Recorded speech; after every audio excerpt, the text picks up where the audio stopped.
הנה מה טוב, שבת אחים גם יחד. הנה מה טוב ומה נעים, שבת אחים גם יחד. הנה מה טוב ומה נעים, שבת אחים גם יחד. הנה מה טוב ומה נעים, שבת אחים גם יחד. הנה מה טוב ומה נעים, שבת אחים גם יחד. הנה מה טוב, הנה מה טוב. יא לה לה לה לה לה לה לה לה לה. הנה מה טוב, הנה מה טוב.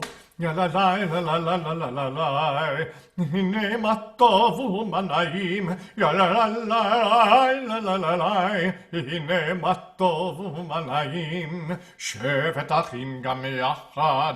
הנה מה טוב ומה נעים. שבת אחים גם יחד. הנה מה טוב ומה נעים. שבת אחים גם יחד. Shabbat Shalom. It's really lovely to be with you this morning, this Shabbat morning. We want to make sure that you are aware that you can follow along with us in the liturgy and in our text study that will be coming up shortly. You can find this document either on our webpage, www.nsci.org/Shabbat. If you scroll down to the Shabbat Morning Experience, you'll find it linked up there. Or if you're joining us on Facebook, the link should appear in the comments box right now. So we do hope you will download that or click on it so you can follow along with us, read along with us, sing along with us.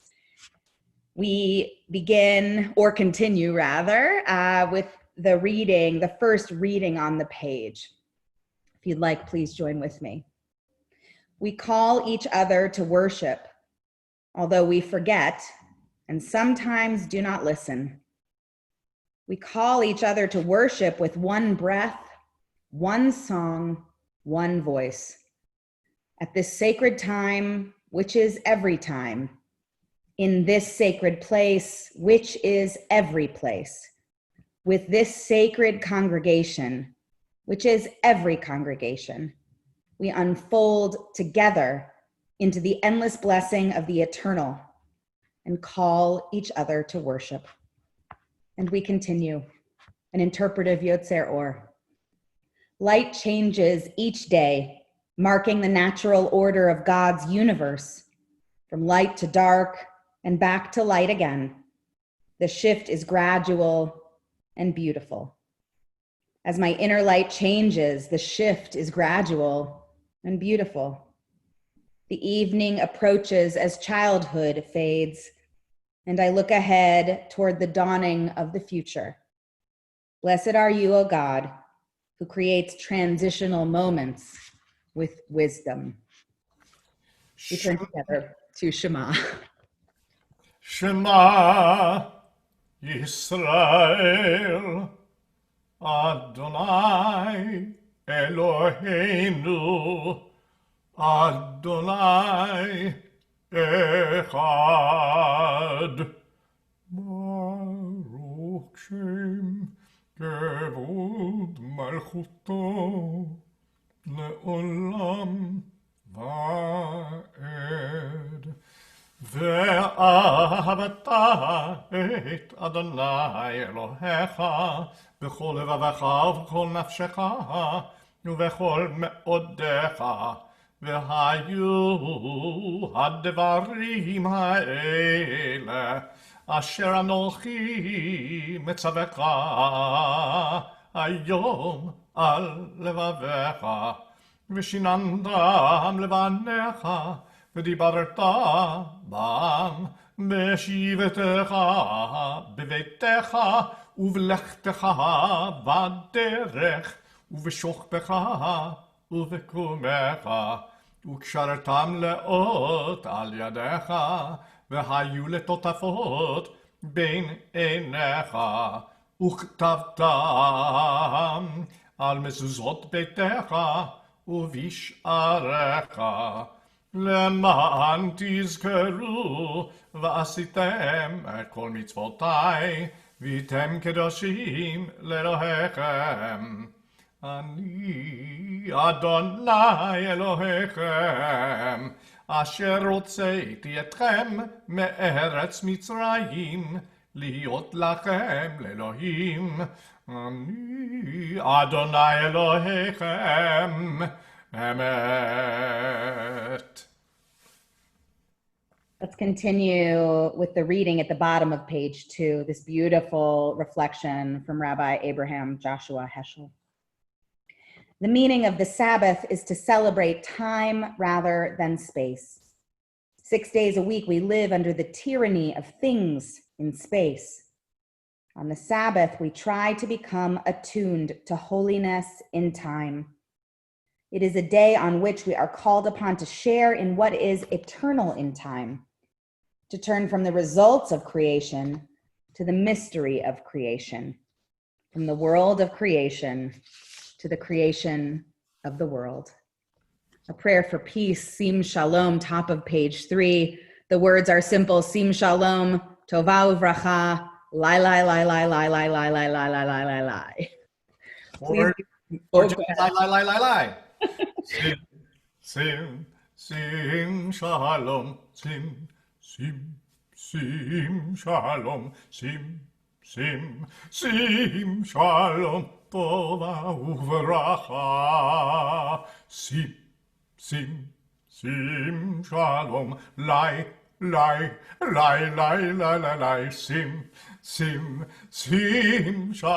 shalom,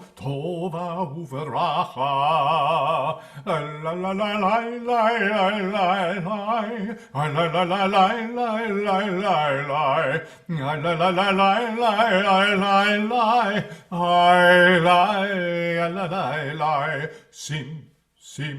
uvracha, sim shalom, sim shalom, sim shalom, tova uvracha.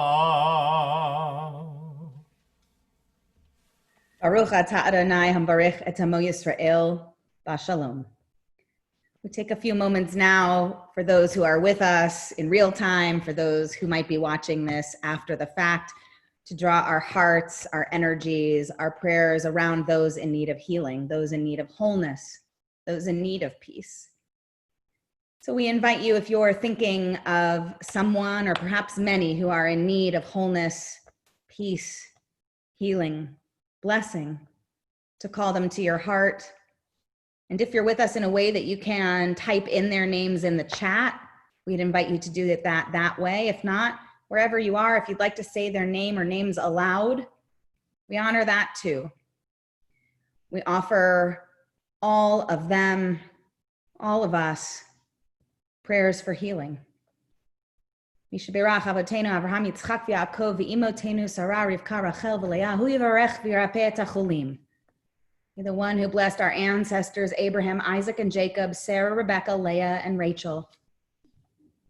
Grant those in need with healing, healing of body, healing of spirit, healing of mind, healing of soul.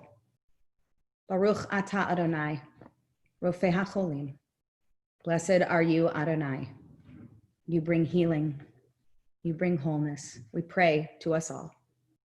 Amen.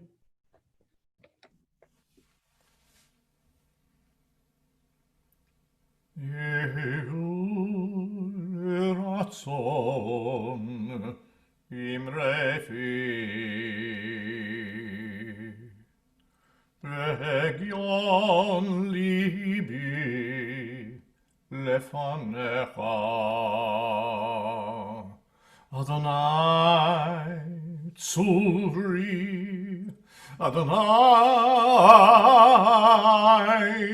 tzuri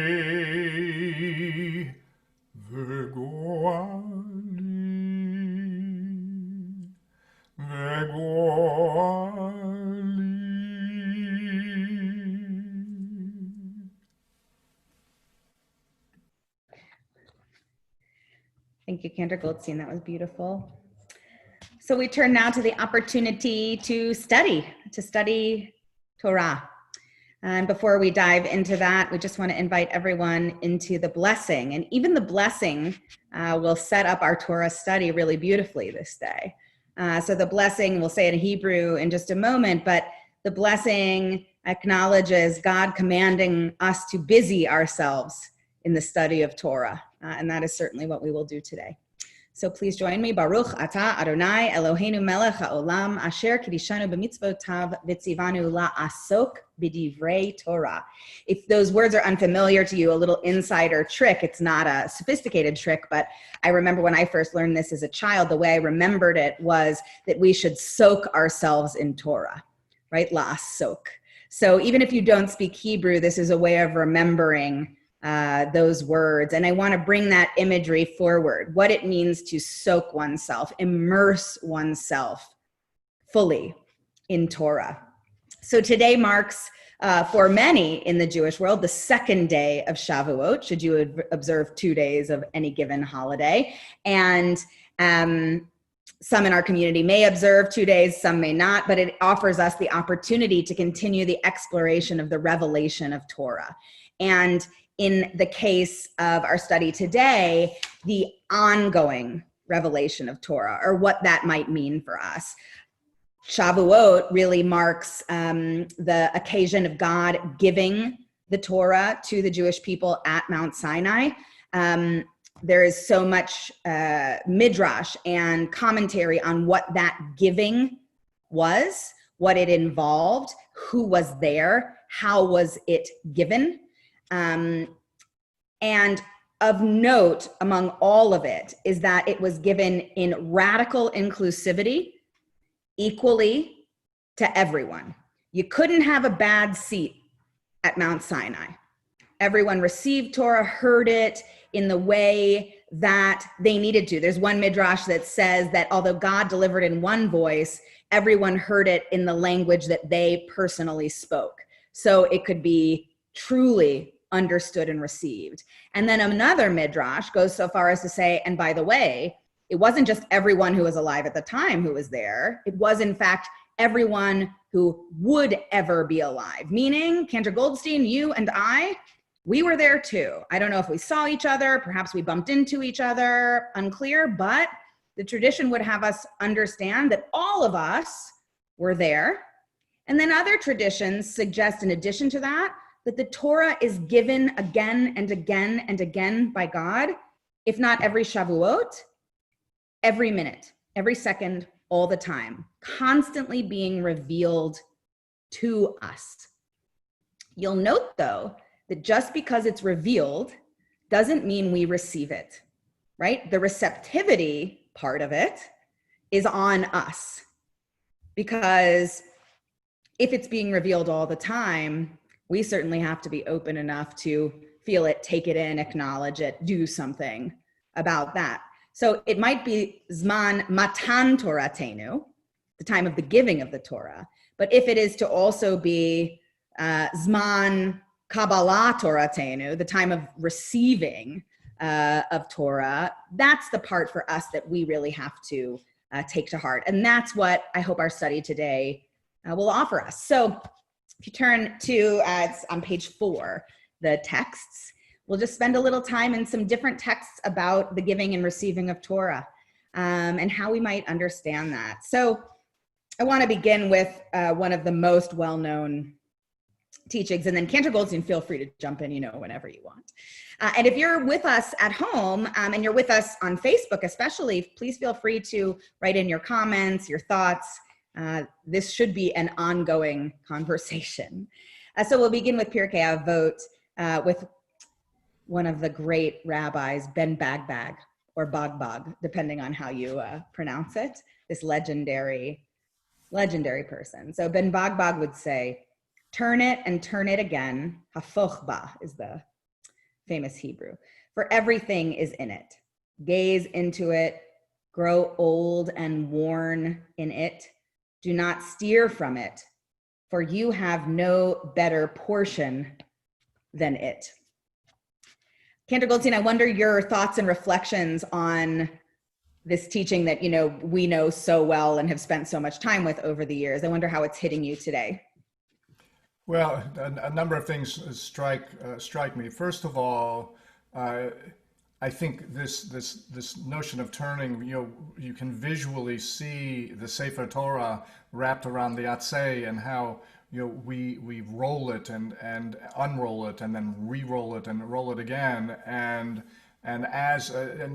particularly like on holidays like on Simchat Torah, where we unroll the entire scroll and then re-roll it, or when we're changing from the end of the scroll to the beginning of the scroll.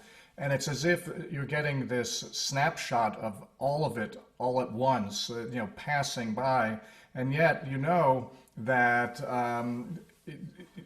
no matter how quickly we see it, it will take more than a lifetime to ever really see it. And I'm drawn to this week. We hear the Aser Dibrot, the 10. We call them the 10 Commandments, but really they are the divine utterances, I would say. And our understanding is so limited that even though the text says devarim, which means words or things that God spoke, we can't begin to even process even a fraction of what that means. And even our sages weren't sure, well, should we hear the first two commandments together? Should we hear them separately? Because we never really are able to hear them in their entirety anyway. And shouldn't we sort of give a nod to our ongoing attempt to uncover, to see, sort of peer towards what it might be there, and what it might hold for us. And I think that's one of the most beautiful things about our tradition, is that we're constantly being reminded of this ongoing process. I'm reminded as well about just the blessing that we do before and after we read Torah, where it ends with the Chatimah, Baruch Atah Adonai Noten HaTorah, which is a present participle, and it means the ongoing process of giving of Torah. It's not gave Torah or will give Torah. It's continually gives Torah. And even today, the process that we go through in studying this little piece is part of that ongoing revelation. Yeah, that was beautiful. Thank you. And I'm struck into this idea of this ongoing revelation. Like I've shared over previous weeks that, for me, just personally, the book of Leviticus took on such different, deep meaning than it ever has. And, I busy myself in Torah readily and wouldn't have expected to be surprised in the way that I was with what was revealed for me in Leviticus this year alone. And it drives home to me this idea of grow old and worn in it. I think that's one of the most difficult ideas to impart in a non-Orthodox community, the importance of the study of Torah, not just for the sake of becoming bar bat mitzvah, so that then you can not think about it again, but that it gets richer and deeper the more you use it, the more intensely you build the muscle. And that comes with growing old in it, becoming worn in it. But the becoming worn is not an exercise in futility or then becoming unuseful in it. It's the opposite. It's like the ultimate empowerment, and access to depth, beauty, wisdom that can inform real-time existence in any day and age. And that just really hits me today, this idea of what is it to become old and worn in it, to gaze into it, and then what do we see when we gaze?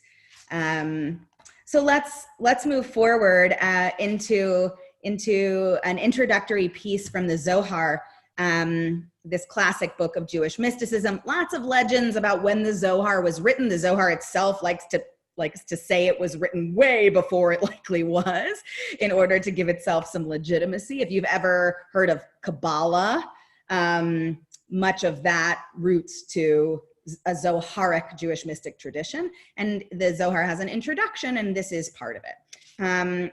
So it reads as follows. Rabbi Shimon opened a discourse on the verse from Isaiah, and I have put my words in your mouth, the my and the I being God, and the your meaning people. How important it is for humankind to strive in the study of Torah day and night. This is because the Holy Blessed One listens attentively to the voices of those who occupy themselves with the study of Torah. And every word that receives a novel insight by a person who delves into the study of Torah, listen to this, creates a new expanse in the heavens. Regarding this, it's written, for as the new heavens and the new earth, which I make, shall remain before me. A different quote from Isaiah. God doesn't say I have made. This is similar to what you were saying before, Cantor Goldstein, but rather I make. God constantly creates from the secrets and novel insights into Torah. I am so compelled personally by this viewpoint, this idea of the embedded secrets within Torah that are there like little treasures to be discovered by us, by people. And we know, for those of us who study, how the incredible feeling you get when you see something new, when something is revealed and you can articulate it. But here the Zohar says when we do that, we catalyze God creating a new expanse in the cosmos. Right? So creation too continues and expands, becomes more abundant. New pathways are carved into ultimate understanding. And it isn't God who's doing that. It is us who catalyze that process. Talk about this covenanted idea and what that could really mean. And I like the idea that Isaiah, or that what's used here in this passage is this quote about God saying, "I have made, not that I have made, but rather that I make," and it sort of implicitly reminds us that the study of Torah and the revelation of Torah in our lives is not merely an academic exercise. It's rather so that we do something, that we make something, that we participate with God in the ongoing acts of creation for the benefit of all humanity in the world. Yeah, talk about purposeful ongoing revelation, right? Not just, yes, there is study of Torah for the sake of the study of Torah, but in this case, the sake of the study of Torah, it comes packaged in with purpose, something more.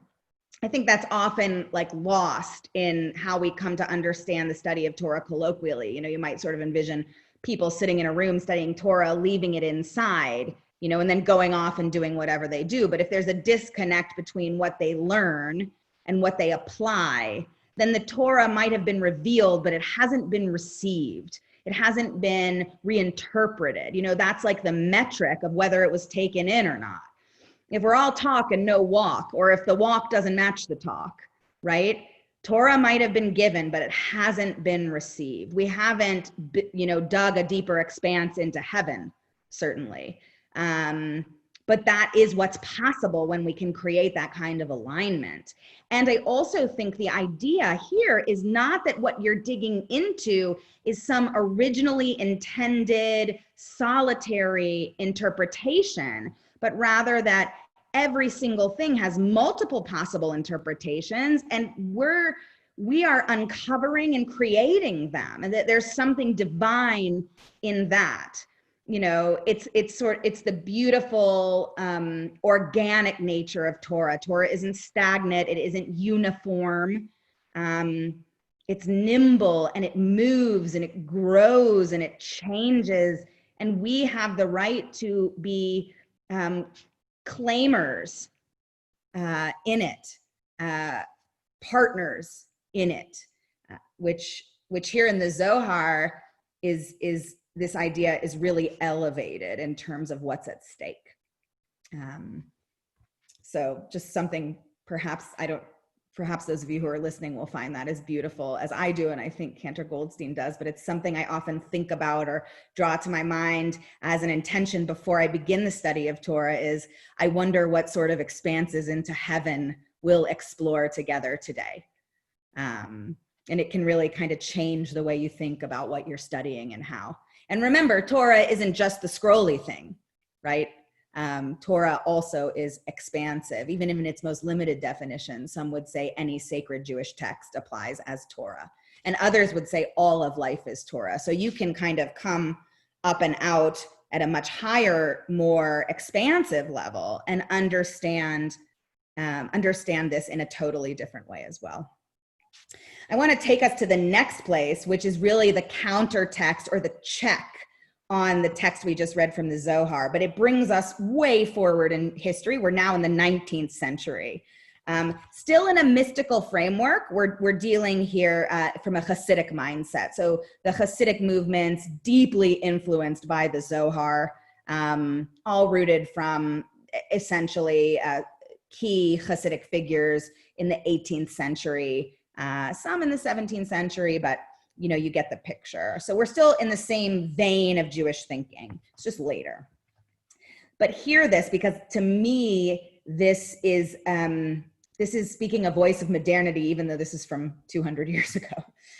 One should not say, if I achieve wholeness for myself, what does it matter to me if others do? How faithful are the words of the author of Nishmat Chaim, an earlier Hasidic text, who stated, "We are not born only for ourselves, for humans are social beings, and it is incumbent upon them to be of benefit to others. And there is no greater joy for God in the world than when the Jewish people together develop new insights into Torah and thus make it greater through their insights." So what's the difference? What's the add-on or the check here that's brought to bear when it comes to the study of Torah? What does Hanania, Gavriel, Yeshua, Shabtai bring for us? What are your thoughts on that, Cantor Goldstein?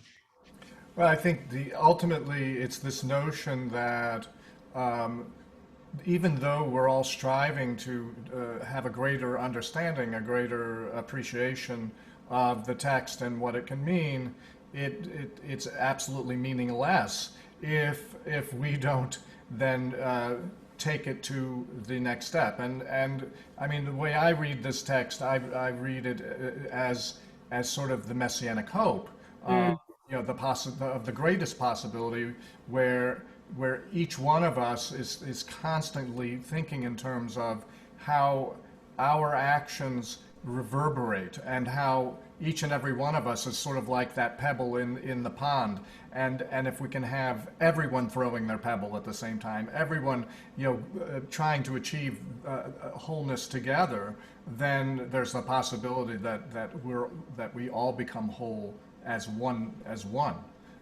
in connection to God, to the universe, and you know, it's very hopeful in what it presents to us. Yeah, it is so hopeful in what it presents to us. And I think it also reminds us that the exercise or the endeavor shouldn't be for our own benefit primarily. You know, like I think so often about how different mindfulness practices, for example, have been taken over by sort of the American marketplace, right? And if you attend like most commercialized yoga studios, they've taken these really powerful, out-directed mindfulness practices, but have distorted them to be appealing to the consumer to say, if you practice this, you'll feel better about yourself. If you practice this, you'll draw the light of God into you. This is the same as like any Kabbalah center, where they take the idea of Kabbalah, but whereas the heart of Kabbalah says the reason you do all of this is to give God's light out from you, they distort it and say, no, the reason you do it is to draw the divine light into you. It's all take and no give. But the original intentionalities of any sacred tradition by and large, are the direct opposite of that. They're why engage in it? For the purpose of the service of something other than yourself. Because, by the way, the truth is we know that only when we serve outside of ourselves do we ever come to actually find wholeness for ourselves. Otherwise, we can't be satiated. It's all me, and it's an empty, it's sort of a hole that continues to leak out. I have to constantly be filling it if I'm only interested in my own self. So here, when is God happiest? When people are discovering these truths together, not alone for their own sake, but rather as some sort of collaborative, shared, higher purpose effort. And you see that meted out. One of the sort of roots for this text takes us back to the Talmud, which is not a Jewish mystical text in any sense of the word or the phrase. It is a legal document. And one of the most famous little sugyot from it, it's part of a larger section that deals with the structures of prayer. It's where a minyan custom is established, but it comes on to say, if you look at Brachot 6a, I'll just read the beginning, two who sit together and engage in Torah study, the divine presence is with them, right? So it's the idea that, yeah, you can study Torah alone for your own sake, alone in your house, but if you study with another in a dynamic partnership, a chavruta, as our tradition would have it, God shows up with you. The Shekhinah dwells among you. Buber said, between us, right? So something different, something holy, something divine happens when we engage beyond ourselves in the study of Torah. And there's something revelatory just in that alone. It's not to say that you can't discover truths alone, but they are always deeper, richer when shared. You know, I think about I want to say one other thing. I know you have something to say, but I'm even thinking about when we were talking about how we wanted to design these Shabbat experiences, right? Back in March, when we were moved into this paradigm online. And we didn't want to lose the power of the dynamism of the study of Torah. So that's why there are two of us every Shabbat morning, not just one of us. Certainly one of us alone could do the whole Shabbat morning experience, but we wanted it to feel connective. And this is that same idea. Sorry, go ahead. But I think, not to disagree with you, but But you will. Amplify this text about when two sit together and engage in Torah, the divine is felt within that, with them, or is there. I think that there's this notion of maybe it's like a protection against the limitations that we don't allow ourselves to see of ourselves. We have a limited experience, a limited lens through which we see and understand. And if we don't, as it says in Pirkei Avot, get yourself a friend to study, or a chaver. If we don't do that, we run the risk of missing the point, of really going astray to the point where we are violating the text. Yeah. And so I think it's a real protection against going too far, going past pardes, and starting to think that we have answers that we don't have. Right. So. Yeah, I don't take that as a disagreement. I think I would fully agree with that idea. And I think we see that meted out, in all sorts of different ways, especially in the Talmud, which is built on these dynamic partnerships, these the partners called a zug. I think of like Reish Lakish and Yochanan, who when the one died, the other lamented that he would never, ever be able to access the depths of Torah that he could when his partner was still alive, because the partner would put him in check, would pop his filter bubbles, put in modern lingo. And it was only in those encounters of checking, of saying like, no, you're crazy, that's going too far. I don't think that that's a fair assumption. You're bringing too much of your ego to the table, or whatever it was, that then the other could say, oh, you're right. Thank you. And it's one of the truly beautiful things that comes with having a partner or a community, with which to study is not just what it does for Torah, but how it helps us to gain humility for ourselves and really hone the way we see things and be accountable. So I just want to show the very last text as a way of closing. We don't have to discuss a lot of it, but it's really a beautiful summation of all of these ideas. So this is another Hasidic text, Me'ah Shiloach, 19th century. The text, quoting from Aseret HaDibrot, right, quoting from the very beginning of the Ten Commandments, says, Anochi Adonai Elohecha. That's how it begins, Anochi Adonai Elohecha. It doesn't say Ani. For if it had done so, it would have suggested that the Holy One, blessed be God, revealed all of the divine light to Israel in its fullness, and that thereafter they would not have been able to go deeper into God's words, for God had already revealed everything. And all that a person will grasp in going deeper in the words of Torah will show that until this point they were in darkness. Day and night suggest this reality. The day is when God opens the gates of wisdom to people, light, illumination, you get the metaphor. The night is so that the person will not think that they have grasped everything in its entirety, darkness, limits. For all that they have grasped up until any given point is like nighttime when compared to the daytime that will come afterwards. And so it always is. Thus, everything is nighttime in comparison to the light that God will open up in the future. This idea of the ongoing revelation, it's the same as I always give the metaphor of mountain climbing. We can get to what we think is the highest peak, but as soon as you get there, you see like, oh, there's another peak. It's even higher. I just couldn't see it before, right? It goes on and on and on. And here, the same idea of what comes with the process of a willingness to dig deeper. All understood here as a riffing off of this interesting word choice of Anochi instead of Ani. Anochi being another word for the singular self, I, but in this case, a more limited or obscured I, sort of like the public-facing self, not the full self, which would be described with Ani. And here the idea is God did this intentionally so that there would be always something deeper to discover. Always a better height to strive for. So I think the hope and prayer for this Shabbat morning, this second day of Shavuot or first day after Shavuot, depending on how you understand it, is that you'll be compelled to dig deeper into Torah this day, this week, this year, see what it might uncover for you. We have so many different ways of participating in Torah study here in our community, collaboratively, collectively. And also there are many congregants who are always looking for chavruta, partners with whom to study. So if you're interested in that, please let us know and we can help facilitate that for you too. So thanks for studying with us. Cantor Goldstein, as always, thank you for your participation and conversation.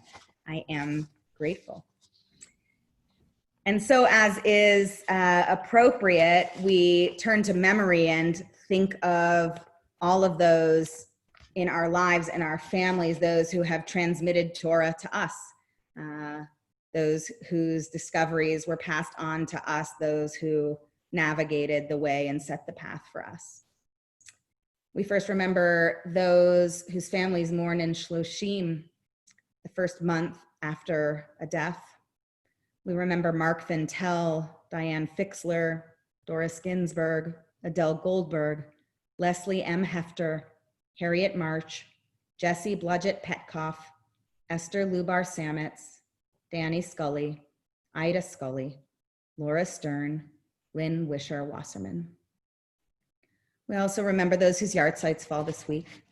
Judith Arnapolen, Marcy Ball Jr., Dr. S. Stephen Barron, Bernard Baygood, Abraham Benjamin, Sidney S. Block, Alexander J. Britt, Michael Charnas, William Cohen, Muriel G. Dolgen, Daniel Don, Penny Dorfman, Lena Lee Epstein, Ann Fink, Clifford C. Freitas, Ethel Garfield, Rachel May Goebel, Gail Goldberg, Helen S. Goldfarb, Ann Golden, Mildred Goodman, Bertha G. Greenblatt, Elizabeth Greer, Ruth J. Grinker, Al Harris, Florence Dorfman Jacobson, Alex Janos, Harry H. Kahn, William A. Castell, Francis Hoffman Cohn, Helen Levitt, Leona Vivian Levi, Alan Markey, Erwin W. Montner, Mitchell Miller, Rosalind Minkus, Fred Moose, Beverly Muniz, Dr. Joseph Noskin, Bessie Passis, David B. Piven, Hillel Plotkin, Howard Norton Plotkin, Eleanor Fox Rasnick, Henry Hollison Rodkin, Alvin Rosen, Michael David Rosen, Harry Rosenblatt, Bernard Bunny Rosenblum, Kurt Rothschild, Bernard C. Schubert, Gene Cebulski, Rudy Charles Shackno, Harold Shapiro, Elsie Sherman, Sam Sherman, Jack Schubert, Inez Silverman, Jack Silverman, Emmanuel Simon, Bernard Sloan, Barry Sokol, Godfrey Stern, Erwin Walzer, Phyllis Weiner, Edith Chillo Weinstein, Millie Weissman. The memories of all of them, all of our own loved ones, are with us. We call to our hearts and minds the 108,000 Americans who have died of COVID-19. And as this is still the week of Memorial Day, we call to our hearts and minds and remember all of those who died in service to our country. For all of them who we name, all who we hold in our hearts, let's join together in the words of Kaddish. Yitgadal v'yitkadash shemei rabbah, v'alma divarach hirute v'amlich malchute, v'chayechon uv'yomechon, v'chaye dechol beit Yisrael, v'agalau v'zman kariv v'imru amen. Yehei shemei rabbah mevarach le'olam alalmei almayah, v'yiparach v'yishtabach v'yipa'ar v'yitromam v'yitnaseh, v'yitadar v'yitaleh v'yitalal shemei dekudsha brichu. La'ela min kol birchata v'shirata, tushbachata v'nechemata, ta'amiran be'alma v'imru, amen. Yehei shlama rabba min shemaya v'chayim, aleinu ve'al kol Yisrael, v'imru, amen. Osei shalom b'imromav, hu ya'asei shalom, aleinu ve'al kol Yisrael, v'imru, amen. May the one who creates harmony on high bring peace and comfort to us, to all Israel, to all the world. We say together, amen. Before we join together in our concluding song, just want to thank you all for being with us wherever you are. We hope you are well. We want to invite you to join us this evening for our congregation's annual meeting, which will begin with Havdalah and move forward into the meeting. You can follow that on our stream site through our website, or you can get the Zoom address through the email that was sent. And we invite you to keep your eye out for all of next week's upcoming events. We look forward to seeing you there. Let's sing. Ose shalom bimromav, uyase shalom aleinu, ve'al kol Yisrael ve'imeru, amen. Ose shalom bimromav, hu ya'ase shalom aleinu, ve'al kol Yisrael ve'imeru, amen. Amen. Shabbat shalom, everyone.